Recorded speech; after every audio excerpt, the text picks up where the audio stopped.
टिममा चाहिँ हामी छौँ Lions Rock successfully Lions Rock ल हामी चाहिँ यो टोली एकछिन एक लट खाना खाइसकेपछि चाहिँ अब यो लायन रक एरियासम्म चाहिँ हाइक गर्ने भनेर हामी जाँदैछौँ र हामी चाहिँ यो लायन्स रक बार्बिक्यू साइडबाट चाहिँ यो तपाईँले देखिराख्नुभएको गेट छ यो गेटबाट चाहिँ छिरेर यो सिँढी हुँदै चाहिँ हामी यसरी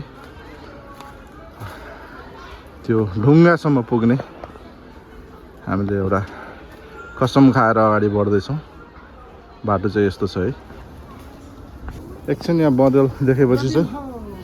टोलीहरू सबै एकछिन बोल्नुभयो यहाँबाट चाहिँ दुईवटा बाटो रहेछ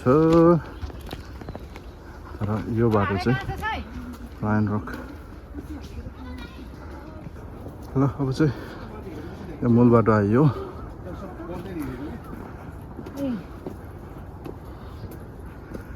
पछाडि पनि हुनुहुन्छ आउँदै हुनुहुन्छ ल लायन रक जाने यो पर्फेक्ट स्पट एकदमै उकालो छ मेरो ब्रिदिङ सुनिरहनु भयो होला गाह्रो भइरहेछ बट इट्स वर्थ इट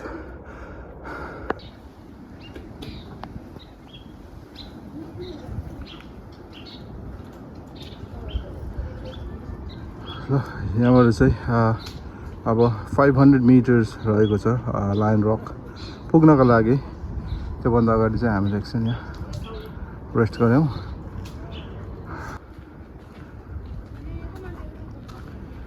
है यहाँ चाहिँ एउटा यस्तो खाले सानो बस्ने ठाउँ देखियो र सातिन पासको लागि चाहिँ यताबाट जाने तर हामी चाहिँ बिकन हिल पनि होइन हामी चाहिँ लायन रक जाँदैछौँ 400 मिटर्स देखाएको छ यो बाटो चाहिँ ल पुग्न लाग्यो अब चाहिँ यो ठाडो उकालो छ गाह्रो छ 360 भ्यू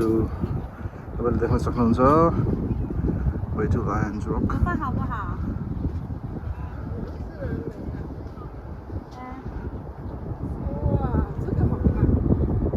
लगभग 15 minutes जति हिँडेपछि still 200 meters more to go या बाटो यस्तो छ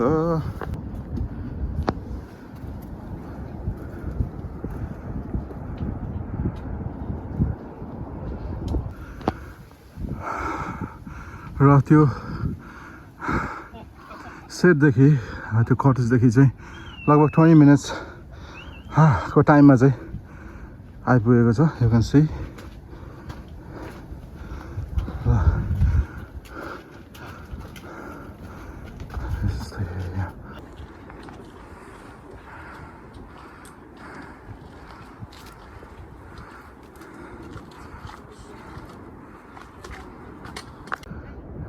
Lions Rock 360 degree view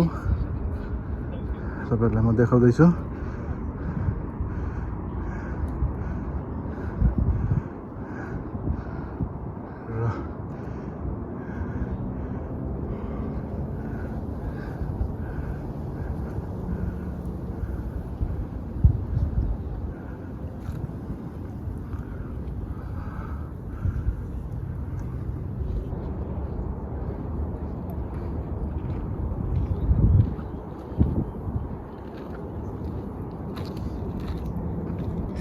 बल्ल बल्ल लायन्स रकको यो समिटमा आइपुगेका छौँ एमवेको आज बार्बिक्यू पार्टी थियो सफलतापूर्वक आयौँ हामी एमवेको टिम र एकदम रमाइलो भइरहेछ तपाईँले मेरो पछाडि देख्न सक्नुहुन्छ थ्याङ्क यू भेरी मच कस्तो भयो हेराइ यो चाहिँ यो के अरे आजको सन्डे फेब्रुअरी 8 को 2008 को 2026 को 8 तारिक चाहिँ जो सन्डेको हाइकिङ चाहिँ एकदम राम्रो लाग्यो यो 400 मिटर उकालो चाहिँ साह्रै गाह्रो है साह्रै गाह्रो यो अलिकति आइपुग्ने बेलाको चाहिँ एकदम उकालो चाहिँ तर आइपुगेपछिको यो भ्यू चाहिँ एकदम राम्रो लाग्यो ल भ्यूहरू एकदम राम्रो लाग्यो अनि एकदम यो के अरे गर्मी हुने टाइममा चाहिँ एकदम राम्रो छ यहाँ एकदम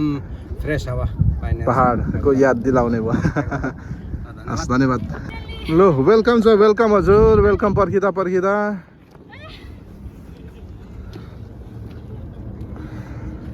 ल हिँडाइ कस्तो भयो एकदम ठिक छ दाइहरू पनि आइपुग्नु भयो दाइ के छ यो अन्तिम 400 मिटरले हैरान बनायो है माथि त आइपुग्यो कि हजुर च्यालेन्जिङ भनेको फेरि ओह्रालो ओह्रालो झर्नु ओह्रालो झर्दाखेरि फेरि घुँडाले घुँडा चाहिँ घुँडा कानेर हैरान हुन्छ है। अब लट्ठी खोज्नुपर्छ दाइ हस् न ल ल यो अवस्थामा चाहिँ आइपुगिन्छ है लायन्स रकमा चाहिँ आइपुग्दाखेरि हो यसरी सास न बास भएर एमवेको लायन्स रकको बारबिक्यू एरियाबाट चाहिँ हामी हिँड्दै हिँड्दै यो टिम यहाँ आइपुग्यो यो चाहिँ भिडियो है हाम्रो यो टिम चाहिँ सफलतापूर्वक लायन्स रक आइपुग्यो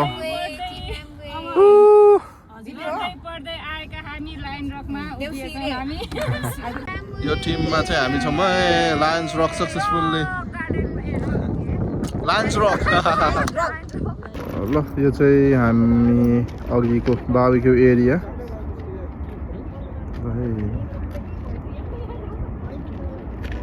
ल हामी चाहिँ अब एकछिन लगभग 15 मिनट जति यहाँ टाइम स्पेन्ड गऱ्यौँ फोटोहरू खिच्यौँ because we don't have much time so अब चाहिँ त्यो नेक्स्ट त्यो समिट अचिभ गर्न गइरहेको छौँ हाम्रो एमवेको टिम लड्दै पढ्दै हस्याङ फस्याङ हुँदै भए पनि आइसकेपछि चाहिँ त्यहाँ चढ्ने नै भन्ने प्लान हो हाम्रो टिममा सँगै आउनुभएको उहाँहरू पनि आइपुग्नु भयो ल यतिको कमिटमेन्ट चाहिँ तपाईँहरूलाई एमवेमा डायमन्ड बनाउनुको लागि पर्याप्त छ है यतिको कमिटमेन्ट चाहिँ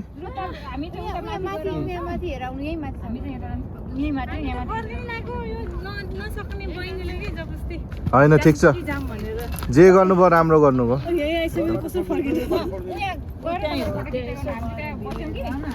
ल अब चाहिँ हामी यहाँ चढ्न लागेको छौँ यो एरिया तपाईँले देख्न सक्नुहुन्छ ल है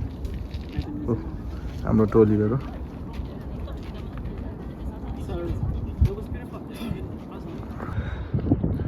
ल यो चाहिँ अघिको हामी फर्स्टमा आइपुगेको डाँडो त्यसको अपोजिटको डाँडोमा हामी चढिसकेको छौँ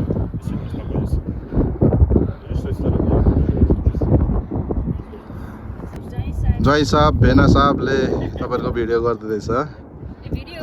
एकदम ल यो चुचुरोमा चाहिँ आइसक्यौँ अब चाहिँ फर्किने बेला भयो तर यहाँ एकछिन हामी समय बिताउँछौँ यस हामी चाहिँ बल्ल बल्ल आइपुग्यौँ रमाइलो भयो कता आइपुग्नु भयो आइपुग्यौँ त आइपुग्यौँ लायन्स रक बारबिक्यू एरियाबाट चाहिँ लगभग हामी 1 घन्टाको टाइममा चाहिँ यो लायन्स रकको मेन रक भन्छ नि त्यो ढुङ्गाको टुप्पोमा चाहिँ आइपुगेको छ टाकुरामा चाहिँ ल है त यस्तो छ